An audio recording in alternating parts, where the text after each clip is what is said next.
Hi, it's Angeline here. I have a quick tip with Unies stamp today, and I'm going to show you how to add some stamping details to your card.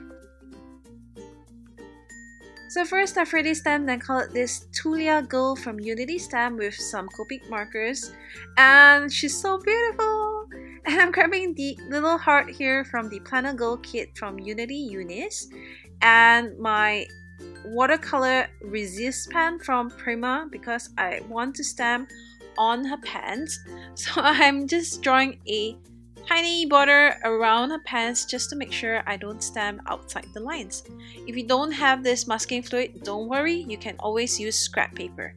So while waiting for the masking fluid to dry, I am stamping the hearts around her with 3 shades of pinks and purples here to create more interest to the background. So now that the masking fluid is dry, I'm stamping the hearts onto her pants as well. And if you don't have this, don't worry. As you can see, you can always grab a scrap piece of paper and just stamp and make sure it doesn't go outside the lines. Once you're done, just remove the masking fluid with your fingers and you're done. Here is my finished card. I hope you enjoyed this quick tip technique and do try it out for yourself. Thanks for watching. Bye!